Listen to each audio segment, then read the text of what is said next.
Allow me to be dramatic for a second. We are slaves as human beings.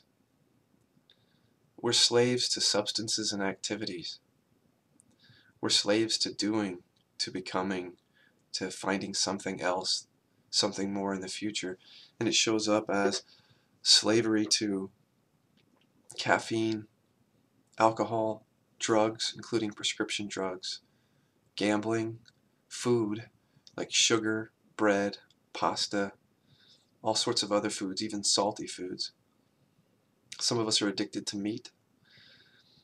We're addicted to things like sex and pornography sometimes. Not everybody is addicted to the same thing, but everybody's addicted to something.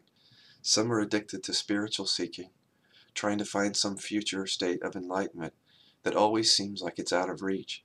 Some are seeking self-improvement. You're always trying to better yourself. You're always trying to change your circumstances, change who you are, find out who you are. It's this constant search.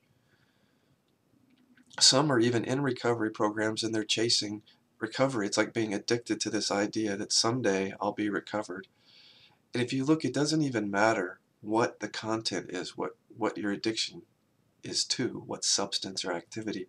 It's basically all the same, and it's slavery. I know that sounds dramatic, but look at your own life. There's something that you have a compulsion for. A compulsion is like a sense that I have to have this. Like I don't know what my life or my day would be like if I didn't have this coffee, if I didn't have this prescription pill, if I didn't seek enlightenment, if I didn't do something, ingest something, drink something, eat something, snort something, gamble somewhere, shop, something. It's madness, actually. And I think it's become like the status quo for humans. I just think it's like it's just like the way things are, and there's nothing we can do about it. And I think that's sad, actually, because there is something that we can do about it. Colette Kelso is a facilitator of my work, The Living Inquiries. She and I began experimenting in private session with each other this summer, and we came up with this compulsion inquiry. And I can't explain how it works. I would love to just be able to put these inquiries in videos so that you just know exactly what to do. But we find that it's hard to translate this over video. The best way to get the benefit of it is to meet with someone and to have a facilitator or myself and have them take you through it. But the basic idea is that we can't use logic to try to overcome addiction because it doesn't work. If our logical or our rational minds were able to overcome addiction, then everybody on earth would already be free of addiction because everybody on earth already relies on logic and the rational mind. So Colette and I began to look in a more direct way at what is actually happening in the moment when there's a compulsive movement towards a substance or an activity. And we started to see that there's a ghost. And there's like a ghost image, which is a little picture of the substance or activity that flashes in and out of awareness and then creates bodily sensation, which is like a longing for that substance or activity.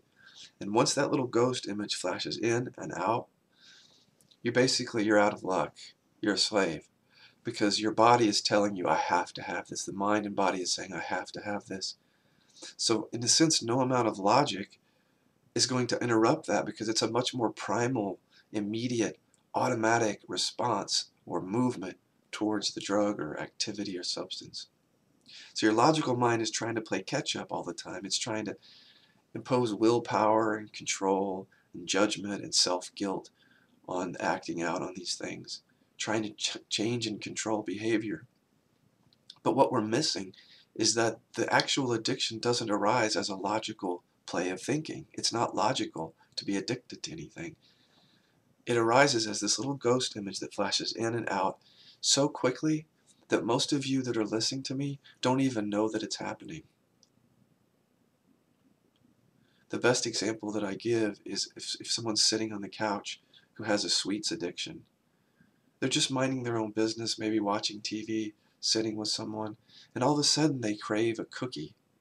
And they don't really even know why they crave a cookie, because they didn't spot that little ghost image of the cookie, or the cabinet where the cookie is, flashing in and out subliminally and unconsciously and involuntarily.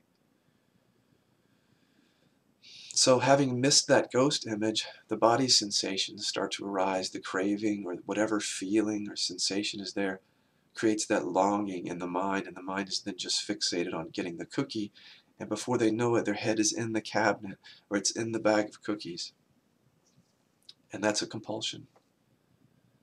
So what we're doing with the compulsion inquiry, all the facilitators that work with me, including myself, in session we're actually getting you to spot the ghost, and then we're having you look at the ghost image and all of the other images and feelings and sensations that make up that compulsive movement.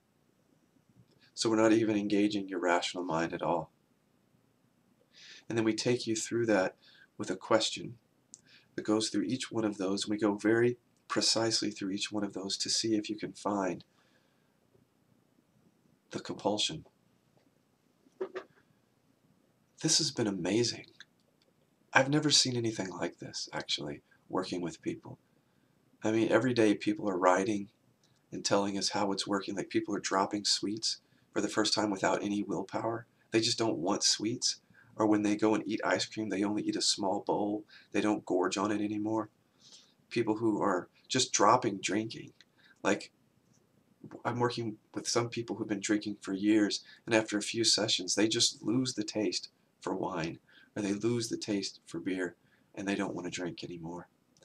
And even if they drink a little bit before they quit entirely, their relationship to the alcohol is completely different. It doesn't create that satisfaction that it once does. So in a sense, these addictions fall away from us. We don't push them away. We don't willpower them away. We don't white knuckle ourselves through them.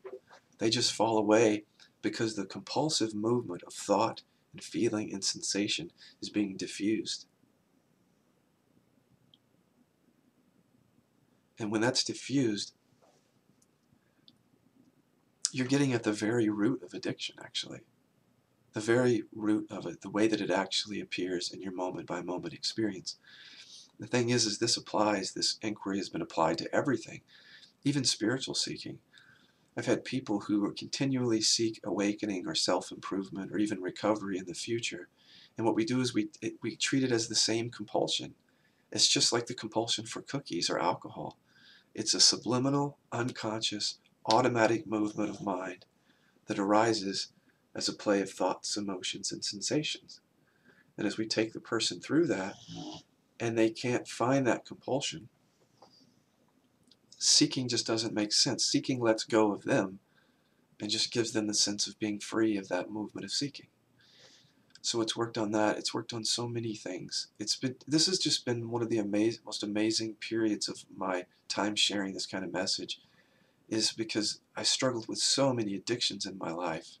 And to watch people pick up this inquiry and just have addictions drop away, or even if they don't quit using a particular food, their relationship to it totally changes.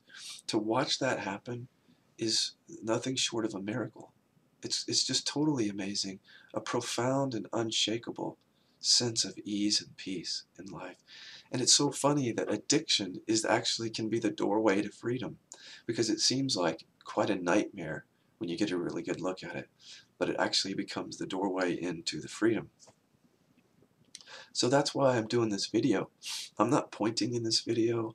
I'm not trying to bring you to any particular state or realization. I'm actually just inviting you to take a look at this inquiry. And I don't care whether you do it with me or one of the facilitators that work with me. I just want you to do it for yourself if you're open. So I'm going to put all the information that you need to contact me or the facilitators here on this page where the video is. Check it out.